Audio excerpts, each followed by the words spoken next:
He had a supportive family. He managed to slip through our fingers. There was emotional and psychological abuse to myself, which I obviously suffered. My son suffered as well. He has ADHD, troubled schooling in his infants and junior school. This guy who I used to buy weed from, basically, I couldn't pay the debt, and then I told him that, and he said, oh, yeah, it's either this or that. They said if you don't pay it back, then obviously you use violence. If not, then you're just gonna have to sell drugs for us, pretty much, innit? So, yeah.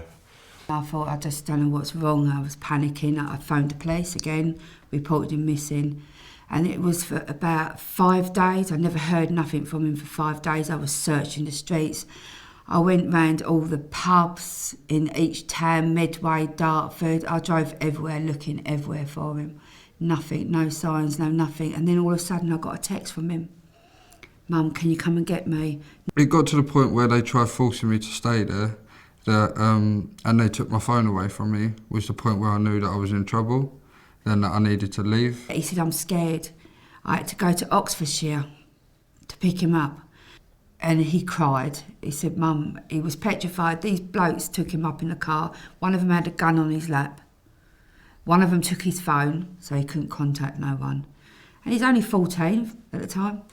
They knew where I live as well, because, yeah, he would come to my house. It's not a nice place to be. Just I don't feel safe at all, even in my own home address. We've got extra locks on the door. So yeah, I reckon if they see me, then something probably will happen. And though we're still together as a family and we're still fighting, there's still nights that I don't sleep. I don't feel safe at all. I hear the slightest little noise and I'm looking out my window. It's not a good life. I started to notice things were wrong because of his mood swings. And he would, like, if he'd done something and you spoke to him, I don't want to talk about it. His attitude had changed. He was very angry and nasty towards me. He kept swearing at me. He was just so aggressive. He would smash my place up. I'm on edge the whole time. Mentally, it's traumatised him. My son doesn't feel safe. I'm not sure whether he feels people are after him, but he doesn't like the community as a whole. He comes out with me, he's in the car and he's never not looking over his shoulder.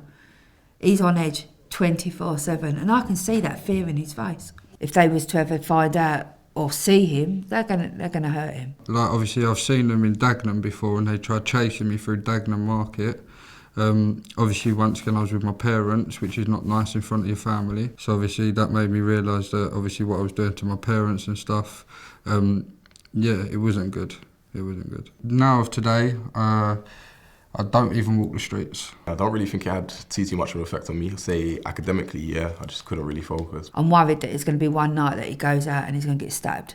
All I can say to like people's, like other families and that, look out. Look out for what the way your children act. If you see big changes in their personalities, not coming home. I'm a teacher, I'm a nurse.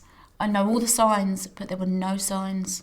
Look very closely, that's all I have to say. You can't just, like if he's telling you he's fine, more time he might not be fine. Just so look closely. I'd give the advice to maybe speak to someone, look online, get help. There's always a way of getting help, always. So I asked for help. I had people working with me, police working with me, social services working with me, yacht working with me, Refocus working with me. I had so many people. You know, if I know of people, I've give names. I've give names because what they done to my son, I'm not going to let them do to ruin other people's lives. So I've give names.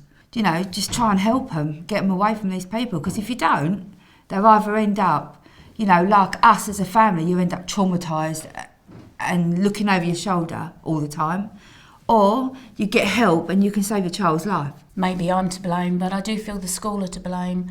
There should have been more help within the school. There should have been more experienced counsellors, therapists, and adults that were experienced in spotting crime and vulnerable students. No adults could influence me because there wasn't really any adults that I was around that I really look up to and I was like, yeah, wow, like, I want to be like you. Why don't they do stop and searches? And why haven't they got more police patrolling the streets? I think the police need to, and charitable organisations need to work much, much harder in schools, and not just senior schools, in junior schools as well, and work harder to support those children that are vulnerable. The school is one of these modern schools where they've got open zones and they teach in the open zone areas. So there's not a classroom, so there's a lot of noise, and it affected him because he couldn't concentrate and focus. His ADHD was a big issue. Don't shout too much, because you can shout and try and show your dominance, but for someone like me, I would just eat you up and spit you back out. Of course, being a teacher is a very hard thing. You need to have a lot of patience. Just like, if you're gonna do that role, be that job, at least have that patience. I guess just like educating people, just trying to get the word out there that like what this is doing is hurting people. Like, you can't talk on my generation. You can't say, oh yeah, that I was going through, cool, you might have been going through what you was going through, but you don't have social media, you don't have people trying to instigate certain situations. Having my son arrested for such a serious crime was devastating. I thought my whole life was over, to be honest with you. They've ruined our life. Why let other families go through what I've gone through?